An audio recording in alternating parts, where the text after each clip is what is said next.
A job interview is a two-way conversation, so don't settle for a passive role if you want to make a great impression. Instead, get prepared to make your mark with on-point questions for the interviewer. Hi, I'm Debi Douma-Herren, HR consultant and career strategist with Freesumes.com. You might be wondering what questions to ask after an interview and why they're important. Let's get your questions answered. Let's start with why you should always ask questions after the interview. The most memorable job candidates are those that stick in mind for asking relevant and interesting questions. Plus, when your interview feels more like a two-way conversation, it can boost your chances of getting shortlisted and invited back for a second interview. Several other good reasons to prepare questions to ask the interviewer include that you receive more information on the hiring process. It provides you with more context on the company's hiring practices. You can assess the company culture. Treat the interview as an opportunity to screen the company as well. And lastly, it allows you to address some interview goofs. By posing a targeted question, you can coax the interviewer to reveal some of the things that left them wondering about your fit. When you hear such insights, briefly counter-address them. Now let's move on to the type of questions you should be asking. Overall, start with the general questions about the job and company.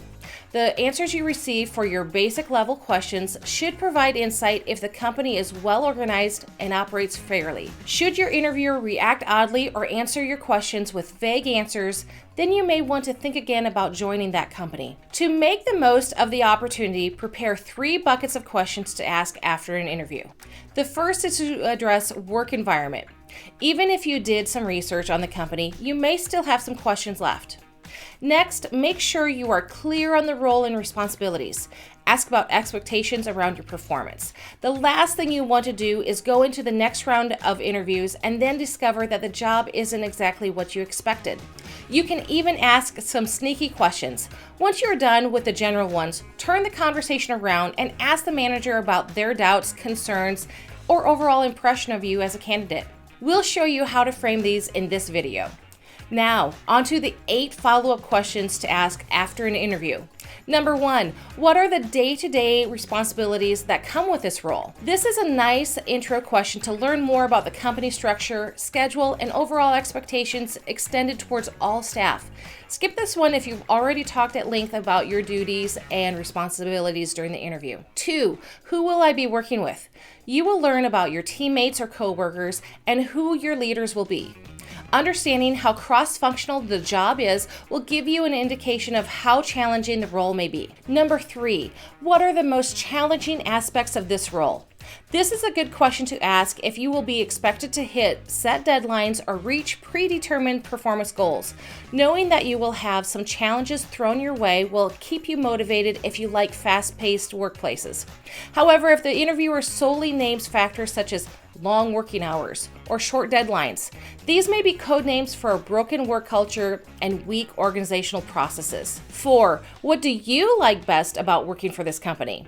The interviewer is in a good position to tell you what working for the company is like firsthand, but you will also be able to tell if this is a good company to work for by their response and enthusiasm for your question. Number 5, what are my opportunities for professional advancement? The employer should be able to answer this without hesitation. The answer will indicate whether you have some opportunities for career progression.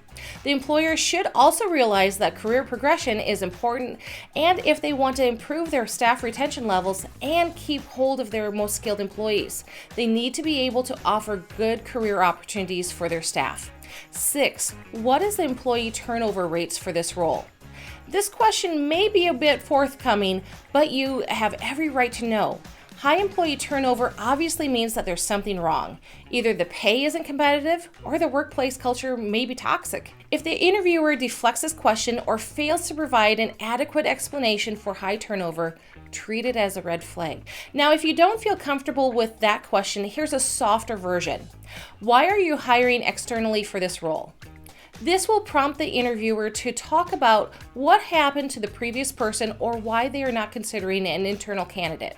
7, is there anything you need to know that wasn't covered on my resume? Never leave your job interview with the employer still having unanswered questions about you. Asking this question allows you to fill in some blanks and talk again about your core competencies and competitive strengths. 8. Why do you think I may be good for this role? Not only does this help finish the interview on a positive note, but also the reply will likely provide you with some nice pointers you can use to do even better at the next interview. The questions that you ask your interviewer not only can make or break your chances of landing the job, but it also helps you to be one of the most memorable candidates. Asking pertinent follow-up questions after an interview is a good way to not only make you stand out from the crowd, but will also reassure you that the role is a good fit for your career plans. Give this video a thumbs up if you like it, and click subscribe to get more helpful tips.